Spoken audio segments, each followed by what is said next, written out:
Hello, and welcome to an overview of Controller Configuration Tool, how to create a simple single duct VAV box program, sponsored by Pittsburgh Air Systems Air Industrials Controls Division. My name is Randy Keefe. I'm a controls engineer and project manager for the Controls Division of Pittsburgh Air Systems, and I'll be walking you through this today. If you have any questions, please feel free to contact our office, either by phone or email, and I'll provide that information at the end of the video. So, to get started, creating a simple VAV controller program in Controller Configuration Tool is fairly simple. And where you want to start is with the plans and specs of the VAV box that you're trying to write the program for. Now, for the sake of training purposes, we're going to stick with a single duct VAV box, modulating damper, and electric reheat. So I'm going to pull up a set of specs, and this is for a job that we did. And these boxes are price boxes.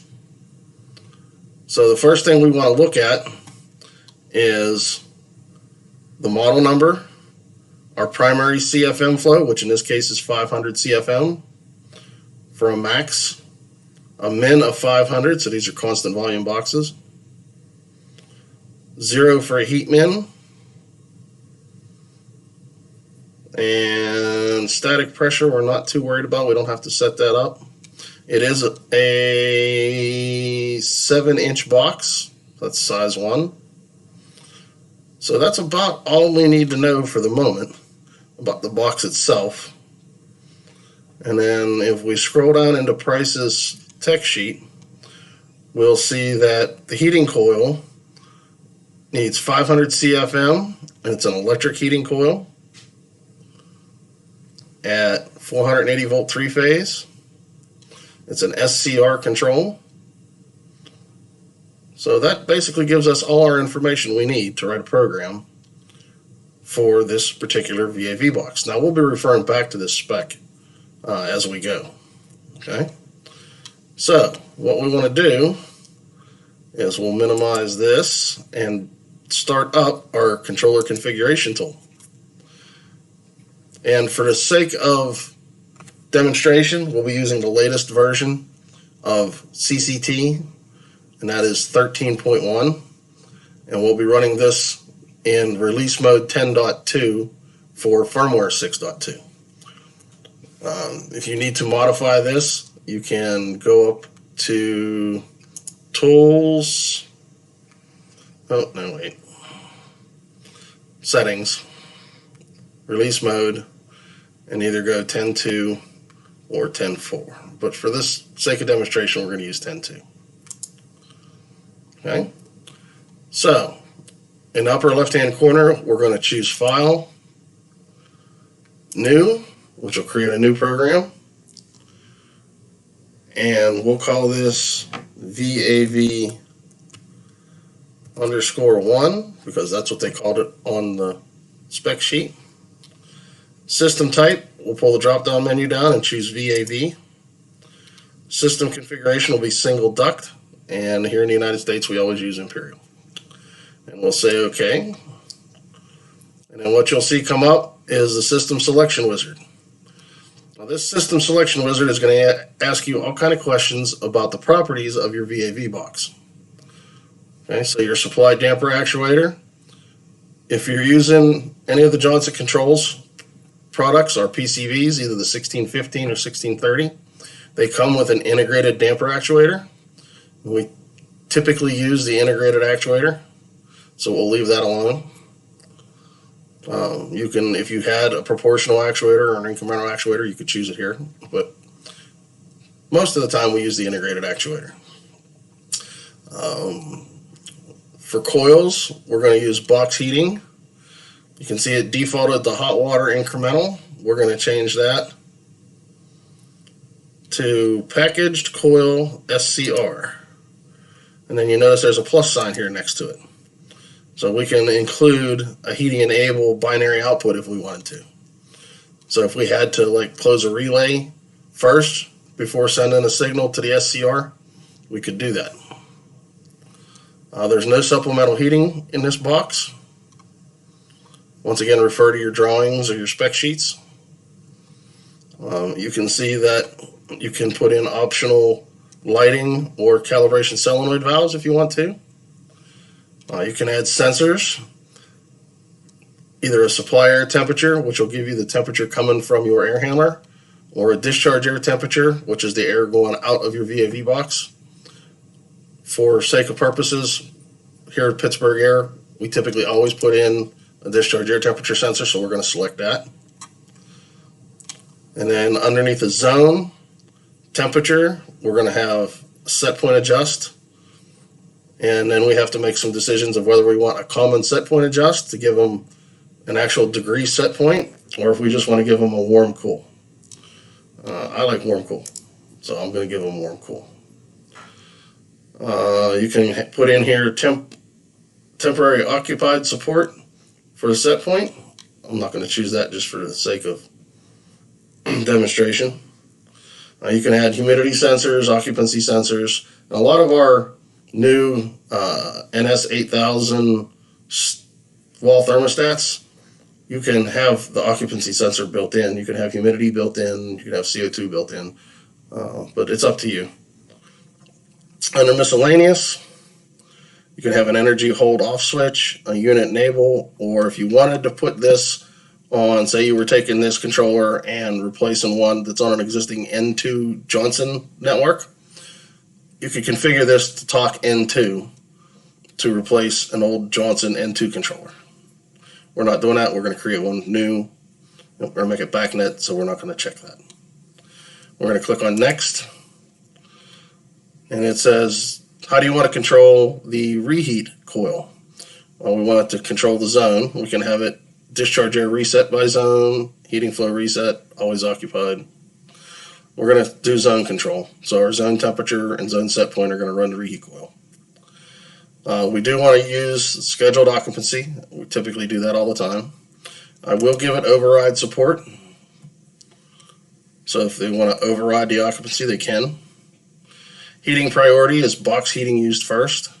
You know, since we didn't choose supplemental heat back in the first page, it's not available here. And then they give us some options here for optional features. We can do smoke control if you want to do smoke control for this. Unit enable. I always pick power fail restart logic. That way if the controller ever loses power, it'll restart correctly on the restoration of power. I always throw in the network warm-up cool-down support just in case somebody wants to use it. I don't have to worry about zone load limit or summer-winter compensation set point shift. That's pretty much it. So we'll click Finish.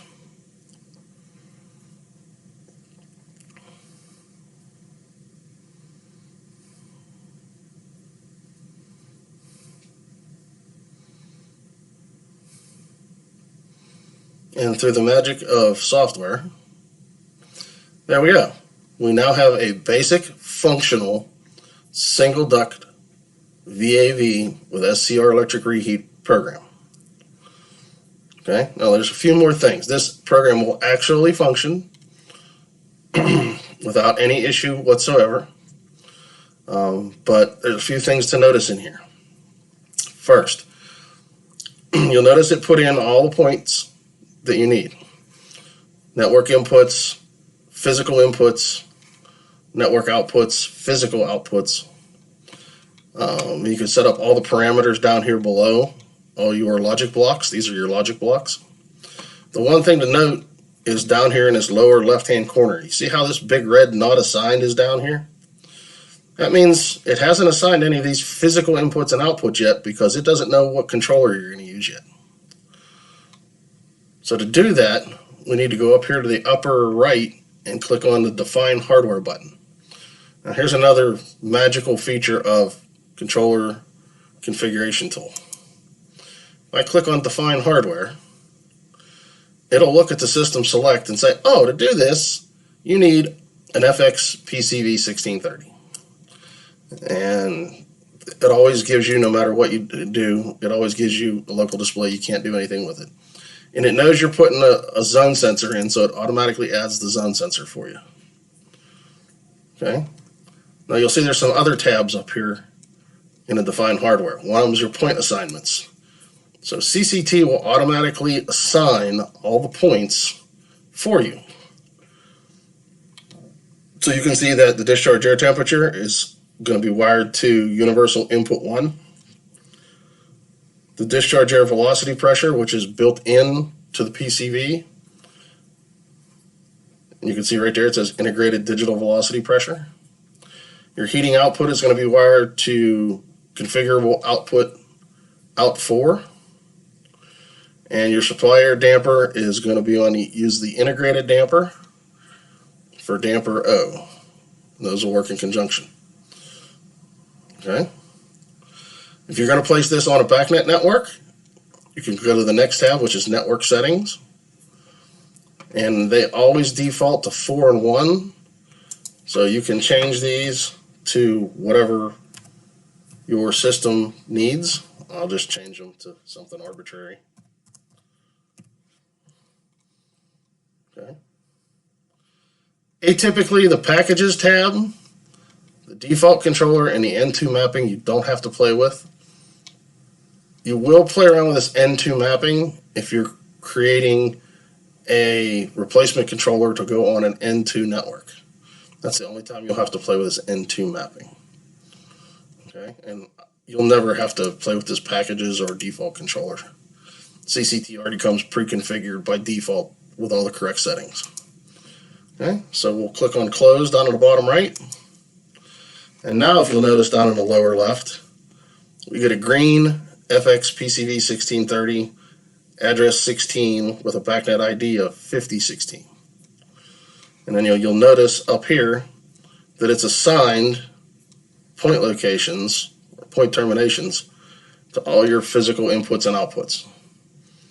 Okay, and your zone net sensor, so your AUC mode is on the SA bus, and then your warm cool adjust and your zone temperature are both on the SA bus.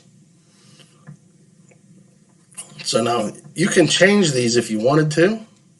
So like say you were putting a separate zone temperature sensor out there, or you wanted to put a second zone temperature sensor out there. You wanted to modify this signal that it's not going to be on the zone bus, or on the on the zone bus. All you have to do, and this is for either inputs or outputs, okay, if you right click here and say modify signal, CCT will tell you that currently your zone temperature is on the SA bus. And then it will show you 0 to 10 volt DC is supported and available and standard recommended. 10K NTC type L thermistor, 2.25K NTC, integrated digital velocity pressure. It'll show you all these things that are available and supported. So like say you were sticking out one of our standard just 1K RTD nickel sensors out there, you could click on this, say update, and it would change this from the SA bus to a physical wired point and change the point type to nickel 1K RTD. Okay, and that's a handy little feature that you don't have to go back into Define Hardware and play around and move things around. It'll automatically fix it for you. So we're going to leave everything on there. Now, remember I told you we were going to have to refer back to our spec sheet.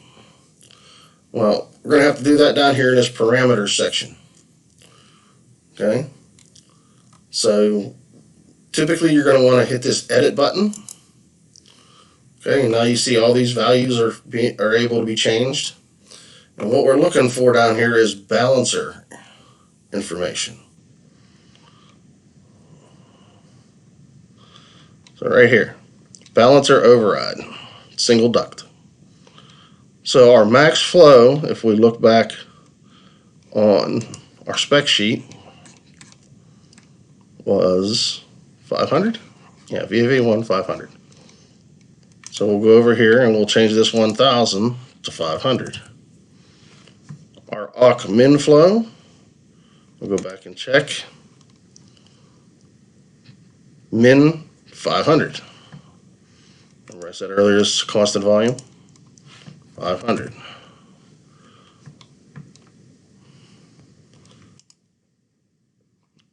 Heating occupied min flow.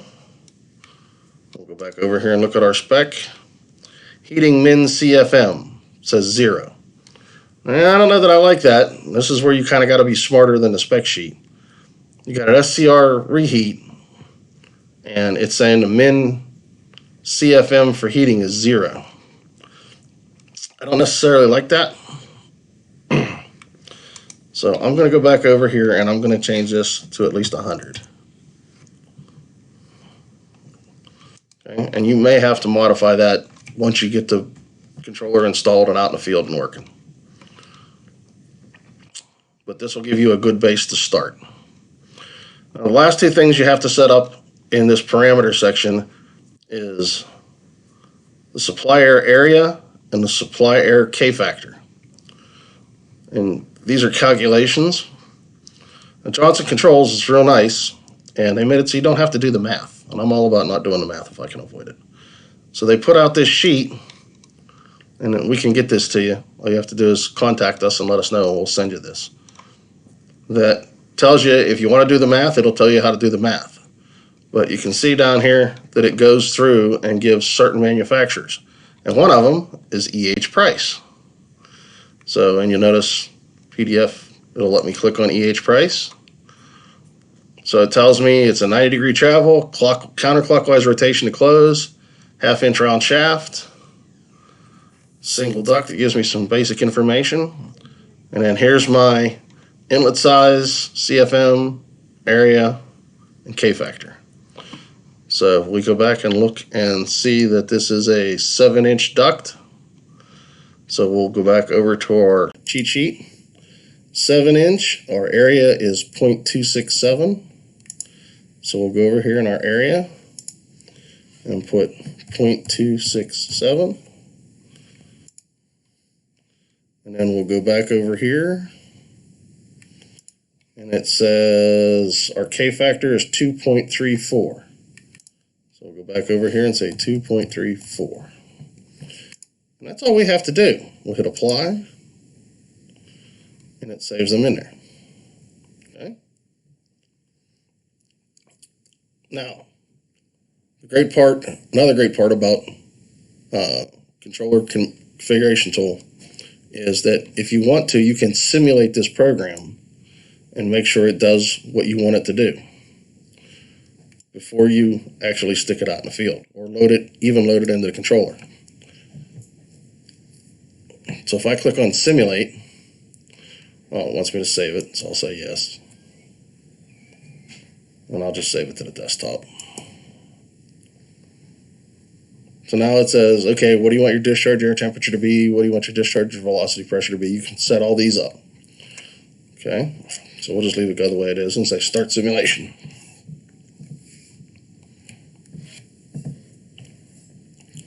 And now the program's actually running on your laptop. So you can change values on your inputs and watch your logic blocks function and change your outputs. So you can make sure that all of your program is going to work. Okay? And the nice thing about new CCT is the color changing is significant for the last item that changed value. Okay, and you can set these colors up however. Mine are set up blue was the last one that changed. And as they go older, they go red, then they go yellow, and then they disappear. Okay. So when I'm done simulating my program, I can go back to configure. And it'll ask me if I want to stop. I say yes.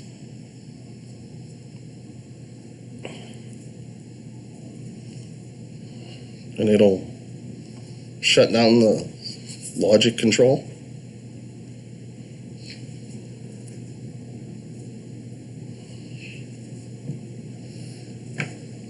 And being that I've already saved it, now I'm ready to take this program, upload it to a PCV controller, and have it installed on the job site. Okay? And once again, this is just a brief overview of how to create a very simple VAV box, single duct, modulating damper with SCR reheat. If you have any problems or you have any questions, please feel free to give myself, Jason Conley, or Duke Williams a call at our office at 412-539-1234. Or you can ask for anybody in the controls division and we'll be more than happy to help you. I hope you enjoyed this video. I hope it was informative. And we'll look forward to seeing you on the next training video. Thanks for your time.